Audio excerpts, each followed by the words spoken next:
to the Bokeh Podcast. I'm your host, Nathan Holritz, and it's good to have you here. Happens to be a Friday. Also happens to be sunny where I live. I live in the Chattanooga, Tennessee area.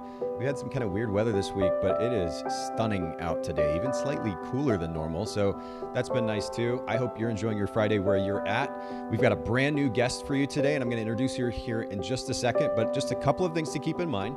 If you're listening to the audio version of this after the fact, make sure that you follow us at youtube.com/Bokeh Podcast. Subscribe, turn on notifications, and keep up with the live streams. You can come hang out with us, ask questions of the guest while we're live streaming, and ultimately join the conversation. And this is really what the show is about. It's about conversation. We'd love for you to come hang out with us.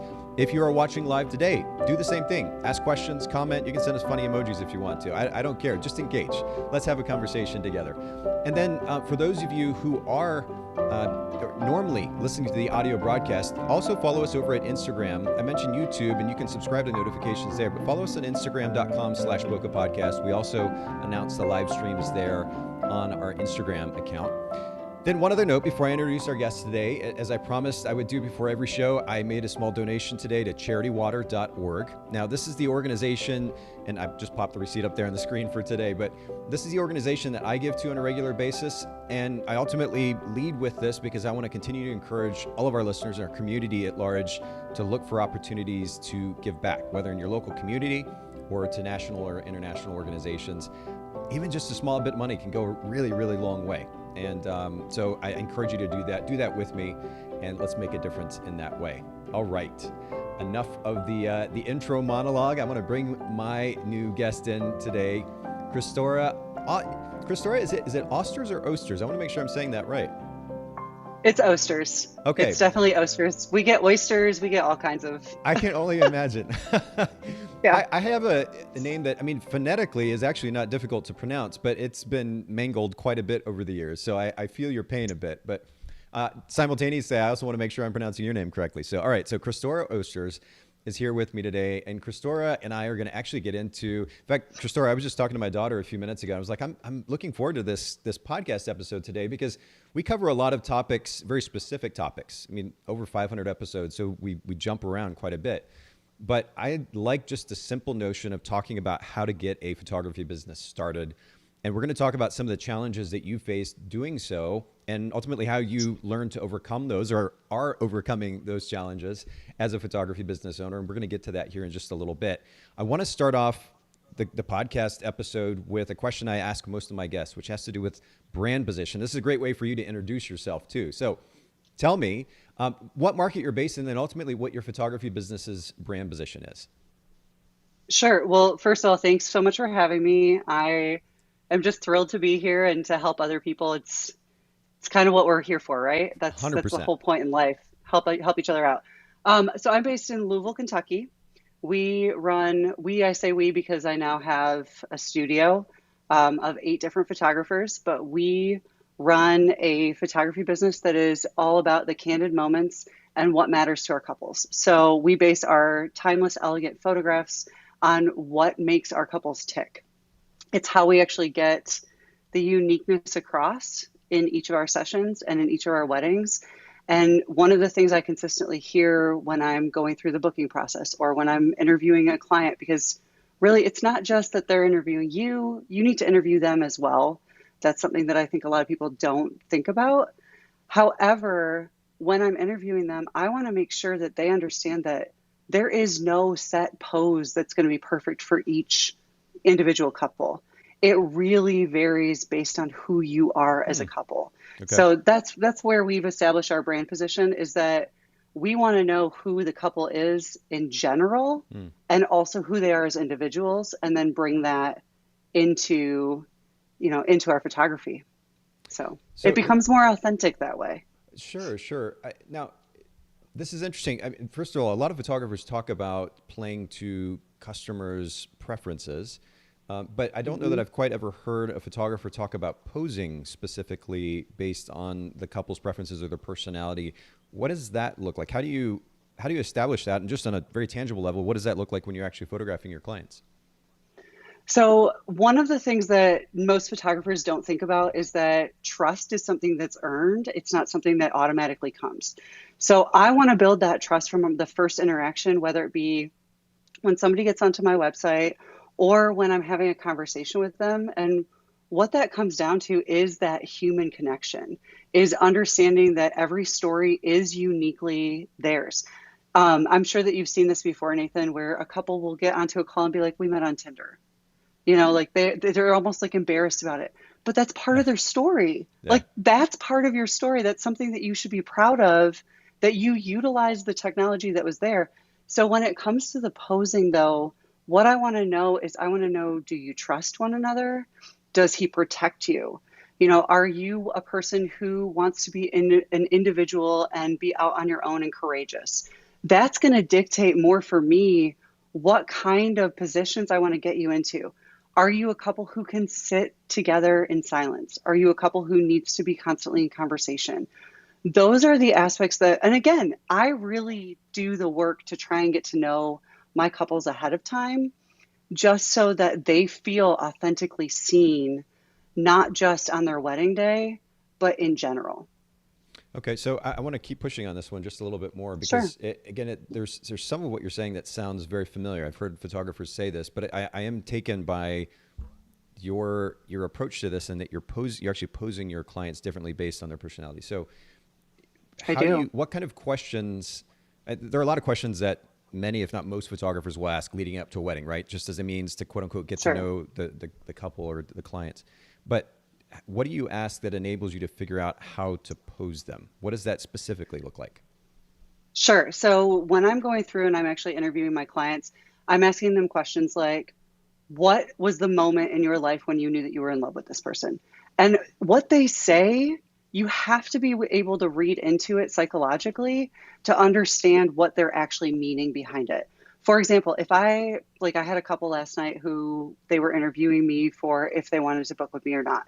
And one of the answers that they gave for what's the moment in the wedding that you are most excited for is that they're excited for the party.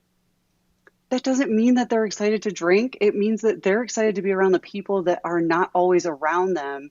And so incorporating those aspects into a wedding day are going to be really influential and essential for them to really feel like they have gotten the most, not just out of photography, but out of the experience. And so when you listen to somebody, there's a difference, right? There's a difference between hearing what somebody says and really actively listening. So active listening is where you take what they say. I take notes like crazy because I want to go back in and actually figure out what is behind this. Like, for example, if one of my clients comes in and she says, I just never thought that I was going to get married. Well, what does that mean? Like, what does that really mean? It means that she had a sense that she was unlovable. And so being able to get her into a sense of feeling loved during her poses, I want a lot of snuggles, a lot of kisses on the head for somebody like that. So it's things like that you have to be willing to look back at your conversations and reflect on what they actually mean in order to give your clients the most authentic, best experience for them. It's easy for us to just go out and photograph our couples, right? I could go Sure. out and I could photograph my couples, but for them, when I ask those questions and then I pose them to reflect what they've actually said, subconsciously what they've actually said, that's going to get them to feel so much more connected, not just to me, but to their loved one. And it creates this continuity across the board, not just between their wedding and their engagement, but between their love story. And And ultimately, that's what I want to do, is encourage the love story. sure. So, just for the sake of making this interesting conversation, I got to push back a little bit. I'm curious, That's fine. at what point do you feel as though you might be projecting onto their situation versus actually understanding what it is? Like, because I'll tell you, first of all, I'm fascinated by psychology, and I'm certainly fascinated by Yeah. relationships. In fact, I have a Yeah. podcast centered around relationships. It's very, very interesting Sure. to me. But there are many times, and certainly speaking from personal experience, and I know what happens with other people as well, where we kind of Yeah. project our experience onto the other person, And so a statement Sure. or an idea, something that they say means something to us maybe differently than it means to those people. And you kind of run the risk in this situation, if you're reading into the thing or projecting on it, that you then translate that to the way that you're capturing the couple. And maybe there's a misalignment somewhere in there, and it could potentially cause some issues. So how do you judge this accurately in the end? I think that if you're present, if you're truly present, and what that comes down to is not thinking about the next post, not thinking about where you're heading to next, not thinking about what you're going to say next, you're able to establish and understand their body language is Sure. going to tell you everything you need to know. So while I Yeah. can prep as much as I want to, it's about reading their body language. Mm. You know, there are people who I could say they want to snuggle the entire time, and they are incredibly uncomfortable with that. But that's something that's my responsibility. It's my responsibility to prep, but it's also my responsibility to be open and available enough to them during those sessions and during their wedding to read the room. Like, nothing is going to be the same when you're doing a Zoom call versus when you're actually meeting somebody face to face. We also can't control the factors that happen before a session. Right. You know, I've gotten into sessions before where people are in a crazy fight, like very, very upset with one another. And so getting them into that place, it might look different than I thought it did. And that's okay, because I want to be present for them as much as I possibly can. Fair So, enough. Fair enough. Yeah, yeah. there is a disconnect that I've seen, pretty significant disconnect, especially going to workshops. And I know workshops are not the same thing as working individually with a client, but when you go to photography workshops or conferences and you're watching photographers photograph a model, the giant disconnect actually between that person taking the picture. Sometimes there's opportunity even for a photographer to be the lead photographer in a group of photographers in that context. And you still see this lack of willingness or effort to engage, to, like you're Yeah. talking about, just like truly paying attention, interacting with them, encouraging them. And it really is important at the end of the day to get the best possible finished images, to truly be not, I mean, we can talk about being present, and ultimately that enables us to be in tune with how they're acting, how they're thinking and feeling, and be able to play along with that effectively. So it's a good reminder. And I appreciate you sharing your perspective on that too. And you know, this is kind of a good segue to my next question, which has to do with customer experience. And I'm curious, the big idea driving a good customer experience for your business, especially now working with so many photographers. I mean, that's a whole conversation in and of itself. But how do you effectively, collectively provide a really great customer experience for your brand? So it's going to sound kind of crazy, but I want to make sure my ideal client experience is something that I would want. And so in order for me to understand that, I've had to do a lot of reflecting and a lot of digging deep on who I am and what my core values are. Okay. And so every one of my photographers have gone through, and we've done a couple of different workshops where we actually evaluate what are your core values and why. So, because if you're really ingrained in your core values and understand what those are, it's going to create a better experience for everyone around you. And also it's going to allow you to see what would you want from this versus what other people are getting. Does that answer that question efficiently enough, or not really? Well, I'm curious. So if we're, I guess, kind of playing on what we were talking about earlier too, if we make the process so subjective, I know, first of all, I think it's actually a great idea Sure. to start with what it is that you want out of an experience. I certainly have done the same Hmm. thing in my businesses as well. And that helps create a baseline, right? You see as an It individual an does. opportunity, a problem to be solved within a particular business model or an industry, and you go attempt to solve that thing. I think that's a great place to start. But I've also learned the hard way, and I actually have to continue to remind myself that the way that I think isn't the way that everybody thinks. You know, Sure. I've been in the industry, for example, for 20 years or so now. I've seen it, I've done it, I've heard it, and frankly, I'm a little bit of a cynic too because of that. So that's kind Yeah. of how I think. I think super critically, and I Hmm. can kind of see through and hear through the BS and get to the heart of it. And Yeah. but I also realize that not every photographer is thinking that way. So, for example, when it comes to marketing my editing company, I can approach that as the cynic, being like, nobody wants to hear about this, or nobody wants to hear it said that way. But I'm just speaking for myself at that point, and I'm not actually necessarily considering all the potential situations, thoughts, feelings of my potential clients effectively. So how do you balance the value of the subjective approach to providing a good customer experience with making sure that you're also in tune with them? Well, it is about duality, right? Like it is about understanding that there is the angel and the devil to everything that we do. Nothing is black and white. Nothing is straightforward. So I think part of the reason why client experience is so important nowadays is that there are so many options out there. There are so many other places that people could go to, that people could be a part of. But in order for it to be an experience, we really want to create something for our clients. But in order to create something, you have to come from a place of starting to understand who you are and what you would do. Does that make sense? And then being able to go back in and pull back from that. That's where I talk about the duality. So for example, you were just talking about how you've gotten a little bit cynical with it. Well, maybe that cynic pushes a little bit more forward, but truly being able, I think that we don't take enough time to be still and to actually understand why our thought processes are the way that they are. And so going back through and actually pulling back from that sense of self, that sense of ego, if you will, right? When I talk about core values, that is ego. It's an ego thing that you have to understand that that's who you are. Sure. However, when you can pull back from that, that's when you can really when you pull back, you get a bigger picture, right? When you push forward, your vision is more like tunnel vision. And so I think that it's really important to understand with a client experience, what we think is not always what they understand or what they're experiencing, right?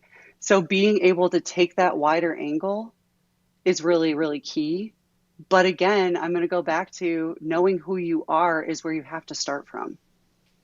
Well, I think our personality, or what people tend to call personality, our behavioral tendencies, our interests, our life experience, which drives much of these things, I think that can certainly enable us to create a brand that is, well, to begin with, and to your point, reflective of ourselves. And that's fine. I think a lot of times in our industry, we put so much emphasis on, quote unquote, who we are.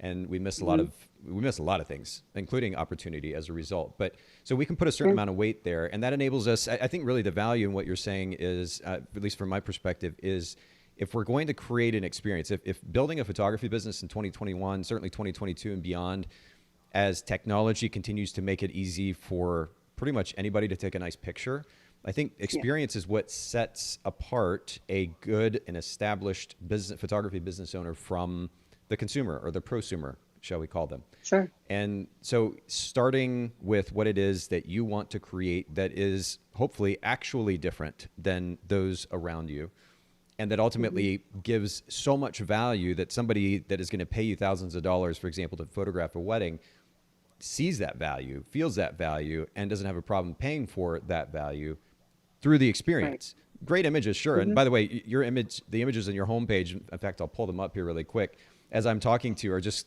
constantly scrolling. Your work is stunning. So you've done the work. You've made that happen, and that, in my mind, at least with your brand, is a non-issue. So now the challenge, and I'm not just speaking about you here at this point, but for any photographer that knows how to take a decent photograph, then the challenge becomes, all right, I can take a decent picture. So can 50,000 other photographers. Now, how do I create an experience that is unique within the marketplace that I am working in? And that part does start with us. There's an interesting duality that, like, as you said, which is, all right, so this is what I want to create. This is what I think will set me apart because it doesn't seem to exist in this marketplace. But then how do I simultaneously accommodate the real needs and desires of my marketplace without watering that individual unique brand down? And again, there is the ongoing challenge, but it all ultimately centers around experience. I don't think, honestly, as I'm talking here and I'm hearing what you're saying, I don't think we even have to land anywhere here. I think just the simple highlight of the significance of experience and creating something that is, sure, a reflection of you, but ultimately unique to the space, and continuing to Yeah. build on that is just, it is more important than ever in our photography industry. It's so easy for somebody to just go buy a camera and say they're a photographer now. And that's great, but we want to encourage the community to do the best that we can for our clients, right? Like that's really the key is the end product can be a beautiful photograph, but it can be more. It really can. So, Right. Well, and I think what we have to kind of get past though too is, I mean, that saying that somebody can go buy a camera and call themselves a photographer, the reality is with this phone right here, I can take better pictures right, than most. So right. it's not even about being able to buy a camera. It's just, we have access through all the different softwares, which are relatively inexpensive at this point, and through, Yeah. something like a $500 to $1,000 phone to take really beautiful images and run Yeah. a successful business if we want to. Mm-hmm. That's just a reality. 100%. And that narrative that we heard for a long time, I heard it actually when the transition from film to digital photography happened. And I think we're in a similar space right now in that we're moving. It's not that we're moving from DSLRs to phones, but it's the reality is that there was an opportunity there for that. And so whether it was from film to digital or now from DSLRs to potentially shooting with phones in some cases, the narrative, which is the established professional talking down to the idea that somebody can so easily go take a good picture now, it not only misses the point, it actually maybe inhibits us from being able to be as competitive as we can. That's just the simple reality. And I think I've told this before on the podcast, but I used to we had a local film lab here in the Chattanooga area. When I was shooting film, I would take my film, drop it off, they'd process it. I've had prints made. I was shooting it with a Russian panoramic camera. They would scan the film in and create prints for me for it. And I would go to the lab owner. This guy he was a talker. You'd go in and you're waiting on your order or whatever, and he's just chatting away. And as the industry shifted to online galleries, at the time we were using a service called Pictage. Now, of course, there are any number of galleries out there that are options for photographers. But as the industry was shifting to online galleries, the ability to be able to order prints online, and he saw that eating into his business, he complained about it. And rather than thinking about how he could change the experience that he was creating for Right. his clients in order to match what the industry was doing, he just complained about it. And it Mm-hmm. wasn't a surprise. And he did this over and over again. And I'd kind of heard enough, after 5, 6, 7, 8 times or whatever, hearing him saying this. And I finally said to him, I kind of confronted him on it in a way similar to what we're talking about now, that you can't just complain about it. You can't whine about it. You got to do No. something about it. You got to shift with the times, Yeah. basically. And that's what we have to keep in mind as photographers now. And that's why, just to kind of bring it back around, and I promise for everybody listening and watching, we'll keep going. But to bring it back around, the experience, we have to be sensitive to where we are in our industry at the moment, what our culture is talking about, what they're doing, and what the market is saying, because we can't control that. As much as, egotistical photographers that we are and artist types, and we're so proud of everything that we do, at the end of the day, it doesn't matter. The market ultimately is way bigger than us, and it decides where it's going. So do we kind of stay on our little pedestal and continue thought processes that we've had for all these years, or do we keep an open mind and shift and adjust and ultimately create an experience, knowing that technology makes a good photograph a dime a dozen now? Do we shift and focus on the experience now and make that the priority? I think that's where we're at. I didn't mean to go on that kind of that long a monologue, Christora, but I appreciate you kind of bringing this all up. No, I just 100% agree with you. I think that the second that we stop learning, we stop serving our clients in the most effective way. Because I used to not use off-camera flash at all. And then I realized, like you were saying, that somebody was taking a photograph on a phone. And if I didn't differentiate myself in some other way, I was going to become obsolete. And Mm. so being able to go in and learn, like that's really key, is being open to learning. Open to learning means that you're open to new experiences. It means you're open to failing. And that's really the key to progress. Well, and I think we're going to learn more about just that as we talk about how you started your photography business here in a second. Again, I didn't Yeah, mean to kind of catch us up for so long on this point. I it's do want to okay. throw in Paula, who's on YouTube watching today. She said, that's so true. So many people can take a pretty picture, really trying to figure out what I want my client's experience to be and how that is unique to other photographers and what I'm working on. And Paula, you beautifully Mhm. summed it up. And by the way, did a much better job in much more succinct way than I did. I took a long time to say all that. But beautifully summed up. And that's exactly it. Anybody can take a decent Mhm. picture now, thanks to these crazy phones that are, I mean, honestly, it's pretty amazing. You take a picture and you're like, how in the world? It wasn't, in fact, the other day, my daughter, and I think I mentioned this in the last podcast episode, when my daughter came home, she had taken an old Nikon D300 out and taken some pictures with it.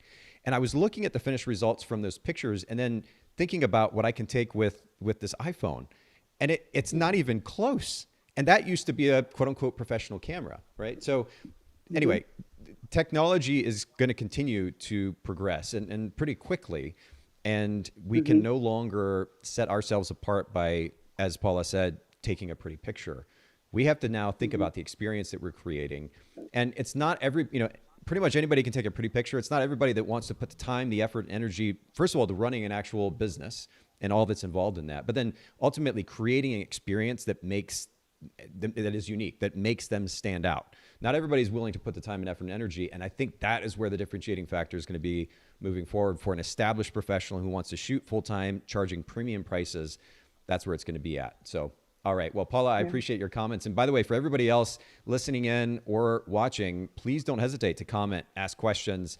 I promise we're going to keep moving through this outline. Thanks, Christora, for your patience too. No problem. Sometimes we just sit on these topics, and I have to remember this podcast is not about me; it's about interviewing our guests. So we'll keep going. Talk to me a little bit about time management.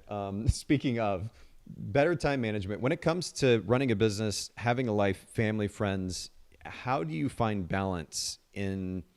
I guess between those two, and I realize balance it's a funny word because it's different for everybody. But for you, how do you keep from getting burnout and ultimately still having a life outside of work? Delegation has been key for me moving forward. I actually just retired from being an educator this past May. So I was doing education and running a full-time studio at the same time, Wow. teaching high school. It was like when I say I worked from 6 a.m. to 8:30 p.m., it was absolutely awful. Hmm. And so one of the conversations my husband and I had before I left education was that having established hours of operation was going to be really key. And so I have stuck with those hours of operation. There are dentists who you have to take the day off in order to go and get your teeth cleaned. Like from 9 to 5, they're open. They're not open on the weekends. They're not open during these other times. I want those people who value photography, and I have to value my time first and foremost in order to get those clients in. So at least that's the way that I have found higher quality clientele is by valuing my own time Yeah. and not bending over backwards with, yeah, let's meet at 8 p.m. or of course I can take your photographs, at 7:30 on a Friday night. Right. Like, no, I've had to establish boundaries with Mm-hmm. that. And I have found that my ability to release control was something that I definitely struggled with initially. I think that's something that as you progress in your business, that's the only way to progress is to give away some of the work that goes into running a business. If you're not going to give away some of the work that goes into running a business, we worship the grind. Like this United States of America worships the grind. And if you're not grinding and you're not working all the time and burned out, then you're not quote unquote doing it right. Mm. And I don't agree. Mm. I don't agree with that. I run this business to have freedom and to have peace of mind and to have time with my husband and to do something I love. So if I'm not giving away my editing, if I'm not allowing somebody else to help me with blogging, to run my social media presence, all of those things are things that are time, and time is our most valuable resource that any of us have. Time with family, time with friends, time to relax, time to be active. All of those things are things that you can't get back. Like it's a finite resource if you think about it. Time is just something I don't think we value enough of. Yeah. And so by giving away and releasing that control, you actually have more control over what you decide is important and what you decide you want to do. That's really great. And you've kind of set me up beautifully for my next question about delegation. So I'll get to that in just a second, but there are a couple of things you mentioned. One, we do kind of worship the grind, and I can speak from personal experience in that when I set out to create Photographers Edit, I wanted to create a business that gave me more flexibility. So it wasn't about, it was ultimately about creating systems that help run a business efficiently so I had more flexibility. And I was literally able within a few years to work as little as about 4 hours a week. People laugh at the 4-hour work week title that Tim Ferriss wrote a number of years ago, but it can actually happen if you set that intention and put the right systems in place. The caveat is that you only grow so much when you're only willing to put so much work in. So where I would push back is that there is something to be said for putting hard work in if we want to actually build something, because I think social media culture, it's easy to see the end result and not all the work that goes into that end result. But then the flip side of that is if we put so much into, like if work is all we know. In fact, I had the chance to, this was years ago, but to one evening, actually, I was out in a yacht with a number of people from the photography industry. This was, I think we were in LA or the LA area. And I will, of course, not going to mention names, but one of the most well-known wedding photographers in our industry ever was on this boat. And I noticed particularly that evening that this individual was outside of the conversation around photography and the photography industry and technology. They were extremely uncomfortable in conversation. And to be clear, this is a very extreme example, but we certainly see it. I've seen it in my life elsewhere as well. If we only know work, if the way that we identify ourselves and function on a day-to-day basis is work, and then when work's not happening, we're kind of like, what do we do? What do I talk about? How do I even carry myself? We know that we've gotten to a pretty bad spot. So there is opportunity in life, as you point out, for the important relationships. There are opportunities in life to learn and develop skills and have hobbies and travel, and it's so many different opportunities. And if we literally build our lives around work, we're missing out on so many levels. I'm glad that you highlight that. And I have to ask you too, you're talking about your husband. What do you all do like just to create time for the two of you? Because myself and my girlfriend, Jill, who also produces this podcast, we talk about this, like how can we set time aside and do date nights and this kind of thing? What do you all do to make that happen? So one of the things that we did initially when we first got together was we did a hobby evaluation. And so we figured out what the other person really liked. And so one day a week, we actually go and we attempt. I hate karaoke. I absolutely hate it, but I will attempt it. It's fine. Okay. But we attempt to go and build the other one up. And so 2 days out of the week, it's based on what's going to fill that one person. And so, but we know that putting everything into that, we're going to get something else out of it as well. Because we're very different people. Like he is very down to earth, very logical. He's a physicist. Okay. Like I'm a dreamer. I have a free spirit. Yeah. I've lived in 4 other countries. Like he would never even think about that kind of stuff. And so in order for us to find that balance, we have to fill each other up. It's about filling each other's cup. Being intentional with our time, though, is also something that we've had to work on. In particular, when I was still teaching and running the business, and now I have a lot more time to be able to dedicate to it. It's so easy for us to just fall into TV and phones. And I don't think we're alone in that. In the idea of, okay, we're going to be together, but not actually have any kind of quality time to it. So being intentional with when our quality is happening has been something that's been game changing for us in our marriage and in our relationship.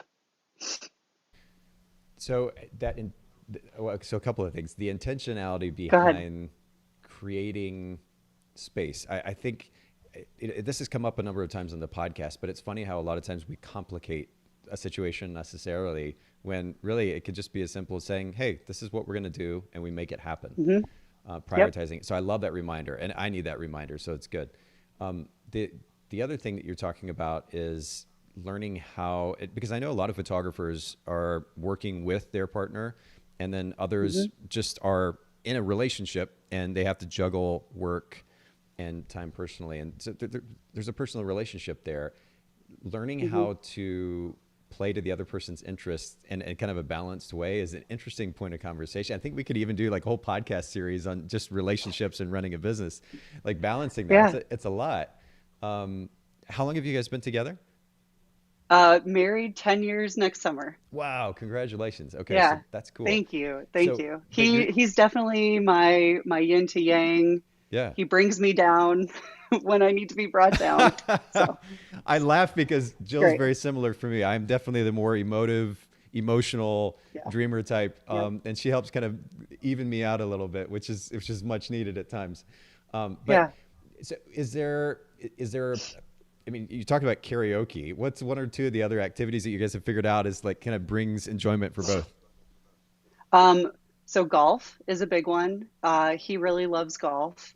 For me personally, it's exercise. So he'll go to an exercise class with me once a week, which to me that fills me up more than anything. Like seeing him take an interest in going to Orange Theory is just it's fantastic, right? Like It's also the it best makes my workout ever. oh my gosh, the best workout It's ever. so good. Yeah, for anybody Yeah. listening or watching, if you've never done an Orange Theory class, it's challenging to be clear, but oh my word, you walk out of there, it's so good. It's so good. Yeah, so we do trivia. So he is actually a trivia host 2 nights a week. So I go to his my like promise to him is that I'm there for half of the time that he's actually being the trivia host. And so like but again, it's the intentionality. When he knows I'm there, he'll actually add songs to a playlist that he doesn't like, but he knows I like. And it's those little things that we've been really intentional. Now we don't have any kids, which so we have the time for intentionality. We have, but we've established that this is what we want from our relationship, Hmm. right? Hmm. Other people might be in a different boat, and that's okay too, right? It's just depending on who you are with your partner and also understanding that you are not just a couple. So I'm an individual person, and if I am only doing what he wants, that's not going to fulfill me. If we're only doing what I want, that's not going to fulfill him. And a Hmm. happy partner means that my life, he encourages me in ways that I don't think that I would have been encouraged had we not been so intentional with how we have established this life together, if that Hmm. makes sense. It sounds really lovey-dovey, right? Like Well, we fight all the time. Don't worry. well, no, and you actually bring up a really interesting topic, which we'll save for another day because it'll take us even further down another rabbit trail. But codependence is an interesting point of conversation in our culture Hmm. because of the way that romance has been kind of depicted for so long, especially through pop culture. And by the way, I bought into Sure. it too. And I think that a lot of that still can exist. I still Hmm. am very much a romantic, but I also think that, to your point, the significance of individuality can't be missed. And in fact, if it does get missed, it actually affects the romantic side of the relationship on multiple levels. So I love that you found that. I also love Hmm. the significance that you highlight of paying attention to the other person's interests. And it may seem obvious to a lot of people, but I think especially in relationships that go on for any period of time, it's very easy to just kind of be blinders on and you do what you want when you want to, when you feel like it. If you don't feel like it and you're not interested, then you're like, I'm not interested in that, so I'm not going to do that. When the reality is that just a little Yeah. bit of effort in doing the thing that your partner's interested in, which goes so far, and done Right. like you were talking about on a consistent basis like that it makes a massive difference. So these are really great points. Maybe Yeah. we can do a whole separate podcast episode on relationships at some point. I want to very quickly Sure. just hit on two last questions before we get into our main topic. Number one, you talked about delegation and how Hmm. that makes a big difference when it comes to time management. What types of things do you delegate in your business? I have a virtual assistant who handles all of my blogging, my publications, submission to vendors after the fact. I have a social media manager who, well, I have 4 different social media platforms across 4 different businesses across the board for social media. And so that in and of itself could take up all of my time. But instead, we have a great system in place where she handles all of that. My editing, I'm currently in the process of looking for somebody. So I that is happen to like know my this great last. company, in case I you need happen some to have help. already reached out to you. Don't you worry. Shout out So to Photographers Edit. Anybody shout out to listening in? photographers edit. With the So VA, funny. So yeah. how did you go about finding a virtual assistant? Did you use a service, third party service, or how did you do that? So I actually had an assistant who was working for me, and then she ended up moving to Texas. And so I started talking to a couple of friends. They knew of a few of their friends from like a past life who had started a VA company. So I just kind of got lucky where I found this one VA who she's phenomenal. And so my assistant is actually still with me. She'll be moving to Texas in December. And so that VA will be taking over everything that my assistant was doing. Does that make sense? So, and what would you say through the process of hiring a VA? Just name one or two principles that drive a successful relationship there, especially when you're handing something over to somebody who you don't really know personally. How do you best handle the communication that enables that to be a successful relationship? Well, I think the key with delegation is praise, praise first. Like, what do you like that they're doing first? And then walking them through what could have been done a little bit differently. Because especially with a relationship where it's virtual, Mm. you know, I have somebody who does my social media. Like I said, she is not in town. She's not here. So when we get together, I will walk her through and say, I loved this particular post that you made. I loved this that you did on Facebook. I really enjoyed what you did with TikTok over here. What can we do differently with these three? And so giving her concrete examples of what I like and dislike, I think that so oftentimes we're afraid of the bluntness of being blunt with what we actually want.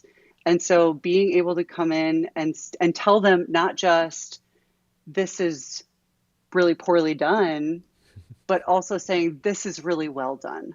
Yeah. So giving somebody where you want them to go versus where they're at right now is going to create a better direction, and also giving them some grace. It's a learning process to really understand what somebody's looking for. And so one of the things I want to constantly do, not giving them, the freedom to screw it up. That's not what I'm trying to say. There's a big difference between grace and when somebody really screws it up. But if they're trying and they're moving slowly towards it, you're actually building a better relationship with that slow build than a quick knows everything that you want right away. Yeah. Yeah, I would tend to agree with that. We've gone through a number of different employees over the last few years.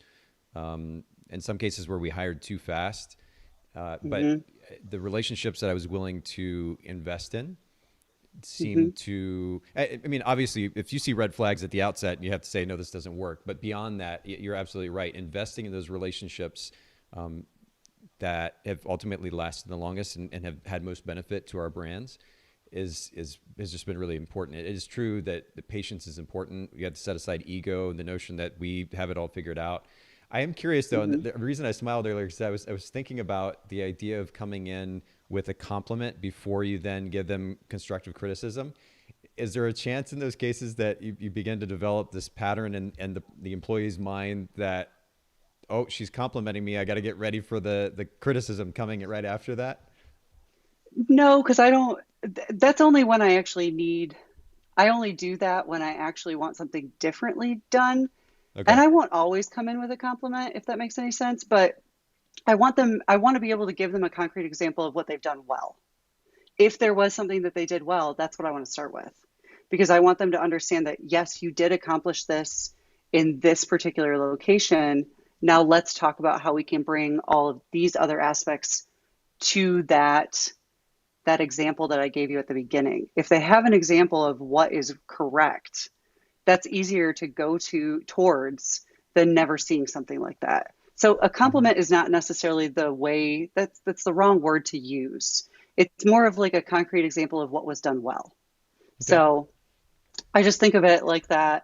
Yeah, no, I that just makes. think of it like, does that make more sense? I know it totally makes sense. Absolutely, and I got what you were saying at first too. I also Yeah. know, again, just being a bit of a critical thinker and thinking about human psychology and the way that I'm interacting with Right. people, whether it's my employees or my girlfriend or my kids. I know how people think, and pretty well Sure. at least. And so I'm just thinking about how they're processing that on the other side. And I'm a little bit of a cynic. So then I start to think about that kind of stuff then too. I'm like, because even growing up, like my dad used to talk about to us about how do we approach conversation, like tough conversation. How do we do that? Hmm. And it was Yeah. basically a version of what you just said, which is lead with the positive, and then Hmm. go to what could be potentially a challenging part of the conversation. And so I can just imagine Well, that people start to develop that pattern in their head. They're like, oh shoot, like are they getting ready to give me some constructive criticism as well?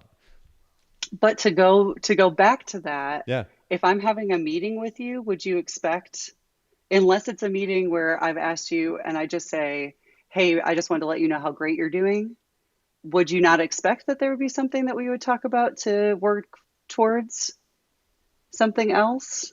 I mean, I don't know. I don't know.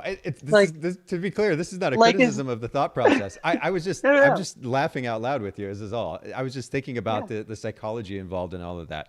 yeah, When I have meetings with my team, for example, they're normally pre-scheduled. So we have certain days of the sure. week where, for example, Jill and I meet together. A certain day where I meet with our head of customer service. Certain day where I meet with our operations manager, or one of our operations managers, and they're kind of broken down. Our team meetings a different day, broken down through the week. So the meetings are already established. So there's not really a concern, I think, at that point going into those meetings about what it is that we're going to talk about. There's opportunity to talk about things that we need to work on, things that are great, et cetera. But Sure. I was just honestly, this is just me internally laughing, just thinking about the psychology involved. I think generally the principle that you're talking about is actually a really great approach, because the last thing that somebody wants is just to be like for you to come in guns blazing and go hard at you, and you're overwhelmed, Right. especially if you're a new employee and you're like, but I was trying and I thought this is what you meant, and that kind of thing. So yeah, lead with the positive Yeah. always. I think is a great way to go. Well, and have a concrete place that you're trying to lead them towards. Mm, That's the key with delegation. yeah. The key with delegation is to be able to demonstrate and then release. Mm, Demonstrate, release. And it's not a one time they're going to get it. so Like true. it's never going to be that way. So true. But if you can show them, it's almost like leading them and then letting them walk ahead of you. And then coming back and leading them and then letting them walk ahead of you. Mm, hmm. That's the key to delegation in my experience. That's a So, brilliant summation, and again, a good reminder for me too, as I think about how I work with my team and then hire other people. It's really true, because unless you get out of the way and let them do their thing, there's yeah. little opportunity for growth. And I've seen it, and because I was a Yeah. poor manager, there have been times where I see this behavior, which is like almost a fear of kind of taking their own initiative, because it's like, is Sure. Nathan going to say that this is not quite the, and that's where I know I'm being too hard or I'm being too restrictive, and I need to do a better job of training, number one, but then give them more space to do their own thing. And it's right. Yeah. You're right. This is applicable in really all types of delegation. I'm thinking about post-production too. Outsource editing, it is a relationship, Yeah. and it is an ongoing process that involves significant amounts of communication. A lot of photographers give Yeah. up because they just want to dump the images and then expect everything just to turn out perfectly. And it just doesn't work that way. There's a relationship involved in that on an ongoing basis, and communication is so key. So you set a premise for delegation here that we haven't quite had explained the way that you just did. And I think it's a really, really good food for thought for our listeners. I appreciate that. Last quick Thank question. you.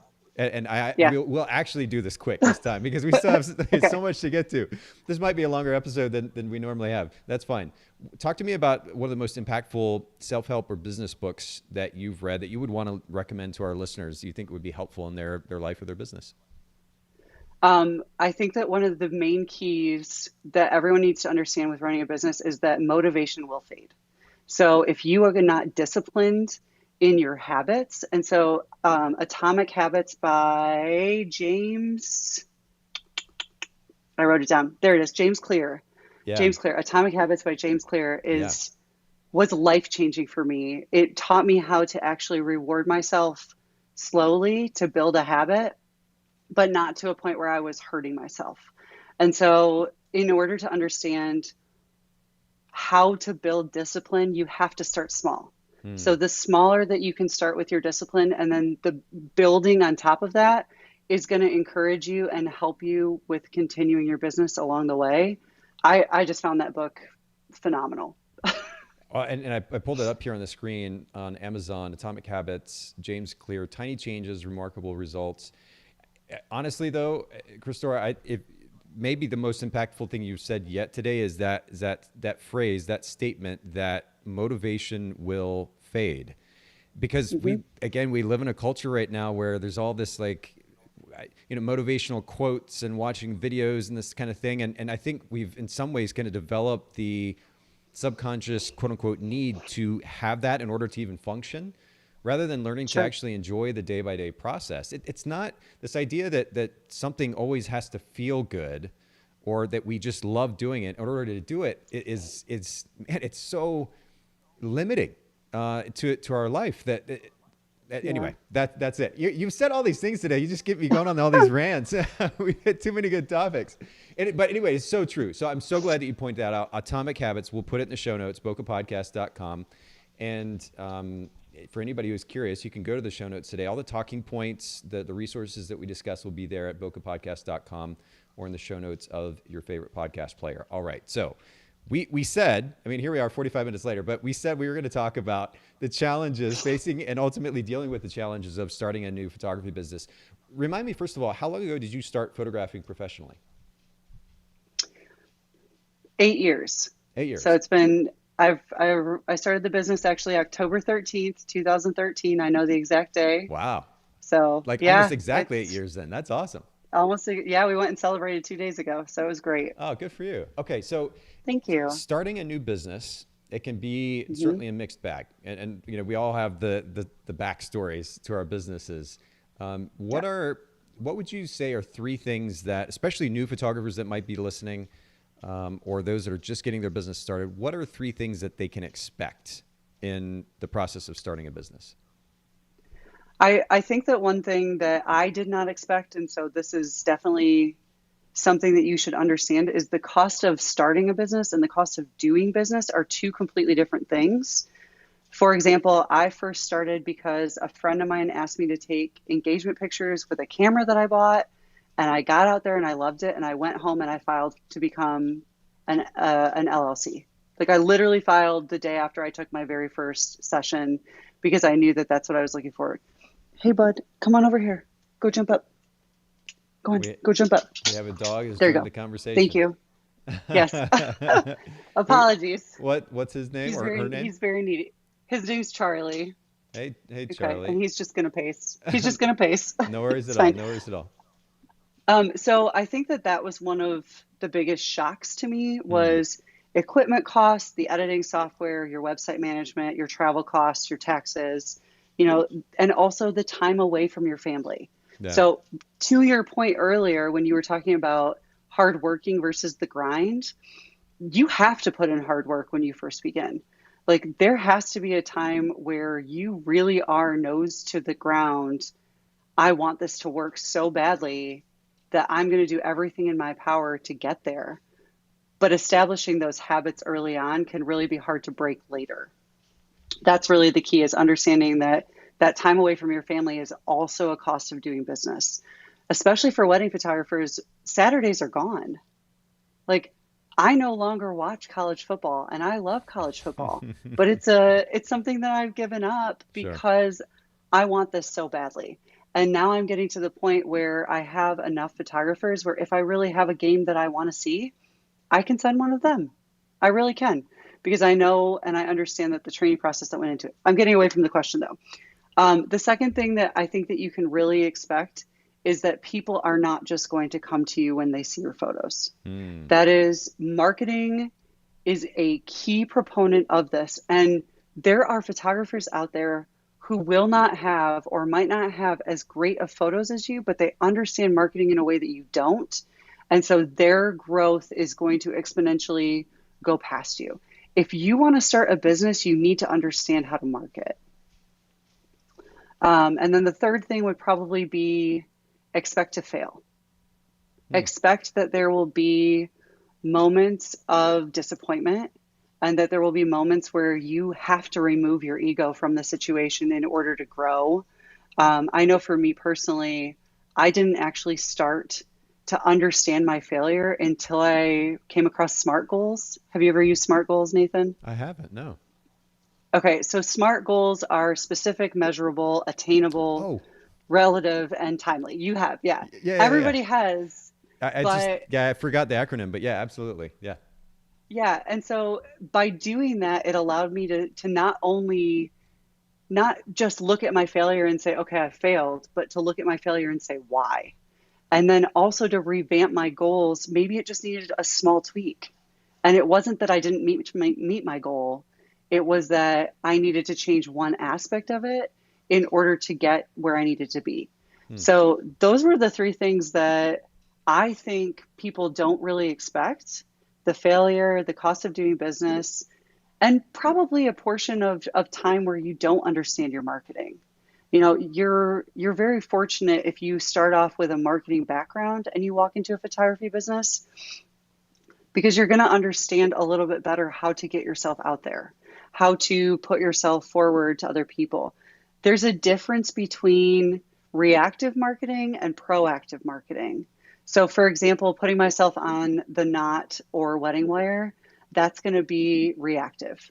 Somebody who is engaged is going to come there. They're going to compare me to my competitors.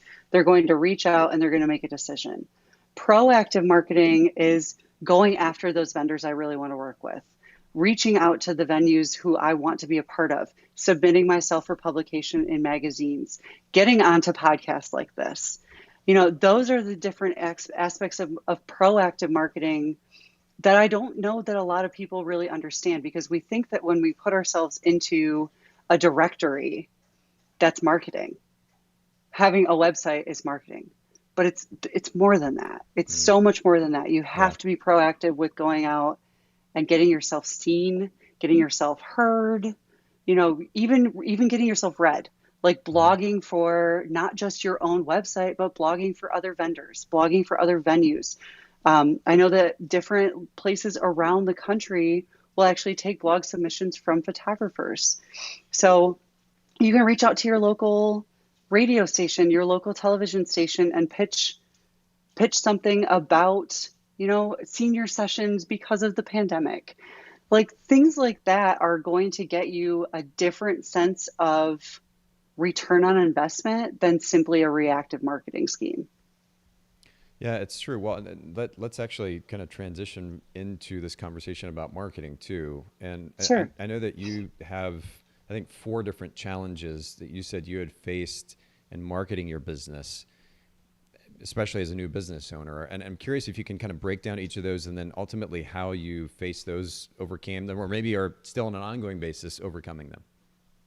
I think we're always ongoing overcoming, right? Fair.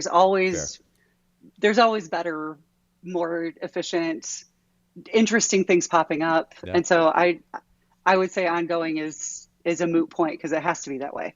The first thing was definitely learning about reactive versus proactive. I had never considered that just being out there was never going to bring me in the clientele that I wanted. But now I'm able to go out, and one of the things that I've done is I've established where once a quarter I do a styled shoot. And I try and reach out to vendors who either A, I haven't worked with and I want to work with, or B, vendors who I love and I know that they would love the content.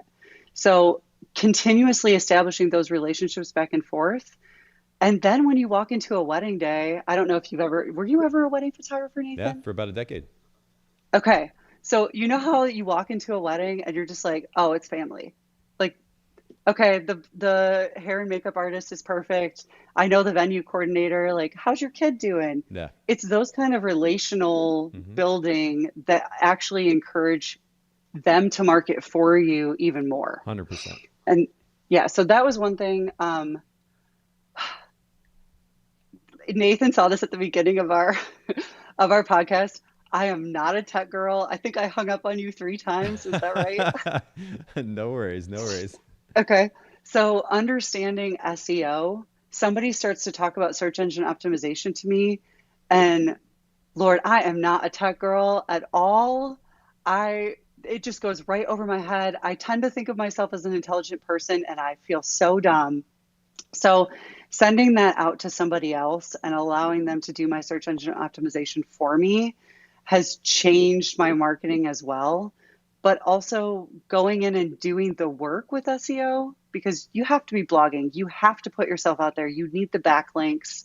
And if you don't know what I'm saying right now, do your research or have somebody teach it to you who knows about it. That's one thing that I don't think that we do enough of. That I don't think that we do enough of as photographers is reach out to one another when we see somebody doing a job well done. I know that you preach it as well, community over competition. Like, I've reached out to numerous people and said, how did you do this? And maybe they have not said, hey, I definitely am going to tell you, but somebody is willing to help. And I'm willing to help other people in return because of that. The third thing that I did for my marketing was I did my research about my competition and I did my research about my market. If you have never conducted like a marketing research of your own, I highly encourage that you go in and you figure out who are your competitors. And I don't mean like, hey, every single person on the knot. Absolutely not, because that is not your competitor. My competitor is not a light and airy photographer. My competitor is not an all natural photographer. My competitor is, I only have two in my area who are off camera flash, true to color photographers. And so that means that when you see this entire choice that you have for your wedding decision for photography, really, if you have a style that says that, there's only three. That's it. Only three in the city of Louisville. And so understanding who you are actually competing with is going to also bring you along further in your marketing ability and in understanding and not feeling like you're overwhelmed in a field of photographers. What does that market ahead. research process look like? Because when I do brand position consultations, for example, on the podcast, it's honestly, for me, it's as simple as just doing a Google search, the genre of photography and that marketplace. That gets me a head start, right? You can get much more detailed than that. I can look at keywords and how that relates to what I searched, and there are a number of things you can do. But just starting with the Google search, I wonder how many photographers have, speaking of proactive work, proactively gone and just done that and scanned through the first 3-4 pages of results, looking at photographers in the market, again, going back to our earlier conversation, I think style only plays so much of a role. I think it does to a point, but at the end of the day, we're all using the same Lightroom presets. We're all shooting the same way. Like there's, and I say that very broadly to be clear, but I know there's a lot of similarity there. And the reality is that most of the clients on the other side don't know the nuanced differences that we see. So style is one thing, but if we actually start looking at the services that are being offered, how the services are being communicated, the price point, the brand experience, there are a number of factors we can look at and compare ourselves against. Is that what you're talking about, or do you take a different approach? No, 100%. That's exactly it. I started where I went in and looked at the style, and then I went in and looked at the copyright. Like, the copywriting is going to tell you a lot about, and if you have not gone in and focused on your copywriting, it's something that you 100% need to do. And honestly, I'm preaching to myself because I went in the other day and reread mine and I was like, oh girl, you got some work to do. Isn't it funny? You got how that some works? work to do. Yeah. But again, it's the ongoing changes, and you have to be willing to like continuously update and continuously change. And as I learn and as I grow, I have to be willing to go back to what used to be there and revamp it. And that's really gonna help you to grow even further. So, and then it's not like you have to have a set time to go back and to revamp things, but just understanding that life is fluid. Who you are as a photographer will be fluid. How you photograph will change. How you relate to your clientele will change. I'm almost 40. Like 8 years ago, I did not have the pain that I have the day after. That photographer hangover is real. Sure, yeah. It's so real. Yeah. So, and then the final thing that I did was every quarter I write out SMART goals. So that was a big change over for me with my marketing, because those SMART goals allow me to actually go back, look at my marketing in an effective, concrete way and measure them against where I want it to be versus where I'm going. And then I'm able to actually go in and write new goals afterwards. So I have my large overarching goals but then I also break them down into smaller, more attainable ones along the way that then I can revamp throughout the year. So. And I was just, as you were talking, I was pulling back up my notes. I use Evernote as my endless collection of notes and documents. I think I have something like close to 17,000 documents in there right now, but literally, like I'm not joking. But I did a quick search on SMART Goal because when you said that earlier, initially I blanked, but then remembered that I had looked into this, and specific, measurable, achievable, relevant, and timely. And you said you do this once a year. You were talking about looking at the revamp of your business, or not even a revamp, just an adjustment, tweaking, refinement of your business, that it doesn't have to be a certain, in certain intervals, but actually along with this annual review of SMART goals, it seems like it might be a really good idea to at least once a year, maybe during slow season, off season, to go back and look at where your business is in comparison to your competition. I actually have in my kind of monthly to-do list, or have had in my monthly to-do list, just that for my business. So not just annually, but monthly, looking at what my competitors are saying, because that enables me to be able, and ultimately what they're offering, if their service model has changed, because it enables me to more effectively market when I can position myself in contrast to what it is that they're doing. Absolutely. 100%. I think, again, we have to build the space into our lives for reflection. And that doesn't necessarily just go back to us and our businesses, but also to the businesses that are around us and the photography community as a whole. Like, if you're not willing to give yourself that time and that space to look through those things that are happening, you're going to miss it. And then you're going to be just like your Russian panoramic film guy, and you're going to complain. Yeah. Right? It's so true. I think the Russian panoramic film guy, that's what I'm going to call him moving on. Yeah, that's good. I like the label. Okay, so I have one last question for you. And this has to do with kind of going back to a topic that we hit on briefly earlier, which is balancing business and personal life, especially at the outside of a business. I know that you already shared some ideas on how you're doing that, but can you comment a little bit more about how to approach this, especially for a new photographer being super overwhelmed, just trying to figure so many different things out all at once, and putting in the hard work, like you were talking about, to go ahead and get that business off the ground, but then still wanting to be able to sleep at night and spend time with the important people in their life. How do you recommend they approach that? So, to clarify, we're going to have to go hard at the beginning. Like, you're going to have to go hard, but also understand that there is always something more to do. Even now that I'm delegating all of these things out, I'm finding other areas and other aspects that I could potentially fill that time with if I wanted to. So true. Yep. So the intentionality behind it all comes down to intentionality. It all comes down, and it comes down to following your word.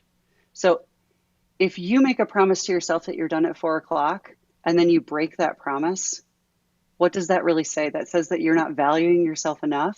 And in the end, yes, while you're putting in that hard work towards this business, what is that actually building if it's taking away from who you are and from the lifestyle that you want to lead? So one of the things that I would definitely recommend for somebody who's just starting out is to slow down. Slow yourself down a little bit. Don't rush through your editing. Don't worry as much. Just don't do your editing. Just send it to somebody else. Start that way right away, and you never have to go back. That's much better. But again, it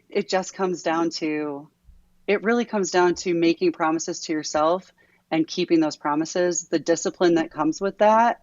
And yeah, I had days this past month or 2 months, I was so motivated, right? And motivation, like we said before, it comes and goes.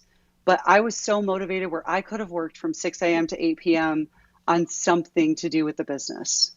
And at 4 p.m., I have made that promise to myself. And so that is when I'm going to put everything to do with photography away. I'm going to focus on my husband, and we're going to figure out how we're going to connect that night. And if it's not that we're connecting that night, cool. I might be able to go back in and do it. But I've made that decision that I am going to stop at 4 and check in with him before we go forward and we do anything else. I think establishing your boundaries is really key when you first start a business. So I did not do that. And I will say that I got so burned out. My third year of business, I was so sick. I think I missed like 28 or 29 days of school, which in a 176 school year is a lot of time. Okay.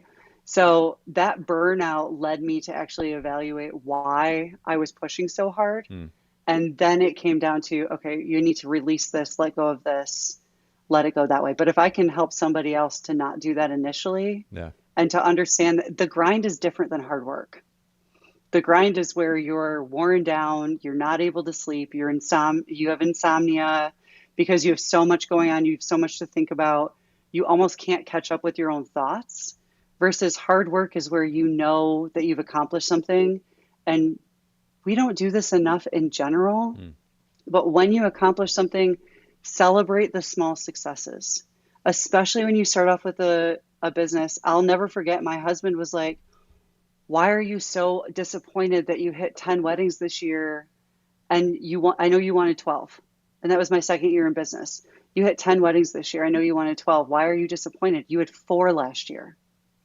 And it took him speaking some truth into my life to say, slow down and celebrate what you've accomplished instead of, oh my gosh, I'm not there and I'm not enough.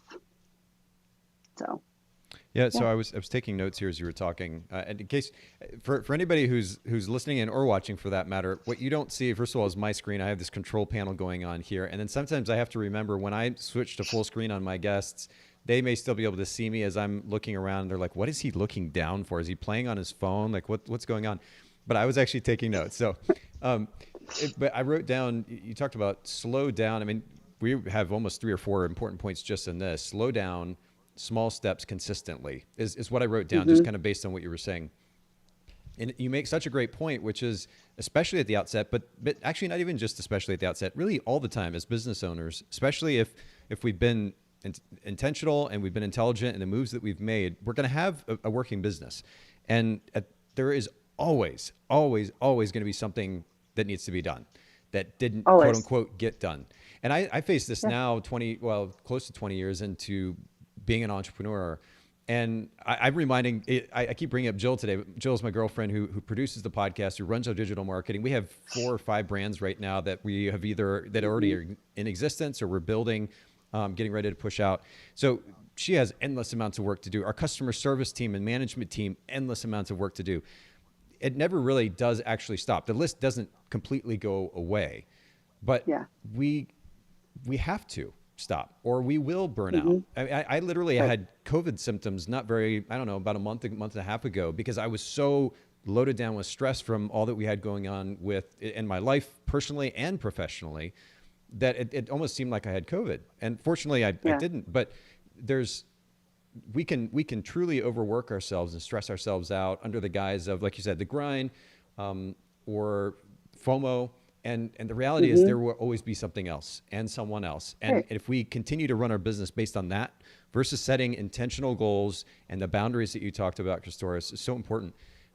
If we always go that way, we are going to burn ourselves out physically, mentally, emotionally, in our relationships. It's just not going to be a pretty picture. So I just love that recommendation. And the other thing that you talked about to go along with that is establishing boundaries. We talked about it earlier, same thing again now. And it's a good reminder again, do it in our business for the sake of our mental health, for emotional health, for relationship health, and even actually for the health of our business. It's interesting how if we do create those boundaries and we limit the time that we're putting into business, that we're not working all hours of the day, that we then have the energy and the mental space and the clarity and the creativity to bring to it when we do actually go do that work. And that's something that gets missed too. Again, under the guise of putting the work in, grinding away, don't stop working, all this stuff. We actually, in a way, burn ourselves out creatively. And there's opportunity to be much better when we do go to work if we create boundaries. So these have been really great reminders. And I have to apologize again. I gave blood today, or I had blood drawn today for like a physical. And I don't know if it's that or I had too much caffeine or what, but I have to apologize for just going on rants in response to the things that you're saying. You brought some really interesting points of conversation up, and you also brought some really great practical points of reference and advice for our listeners, not just for new photographers, but existing photographers with existing businesses. These are really important talking points, and I appreciate you making time to share with all of us today. This has been Thank good. you. I've really enjoyed being here. So. Well, and remind our listeners, if you will, and we can actually pop this up on screen, remind them what your Instagram is, especially for those that are only listening to audio, and Sure, also it's your green. website. Oh, so it's Green Apple Photo KY. You can find, that's my Instagram. It's also my handle on TikTok. We do TikToks almost daily just to keep people informed and then also to add some more value. And then our website is greenappleweddings.co.co. Perfect. Which, by the way, is just beautiful. Like you land on that page and these beautiful full screen images that are scrolling by. I mean, beautifully processed. Thank you. Just really, really nice. So we'll link to this in the show notes, greenappleweddings.co. I've got that up on the screen there. And then Green Apple Photo KY. We'll put these in the show notes at bokehpodcast.com. Thank you again, Christora, so much for making time for all of us today. I really appreciate it. Thank you.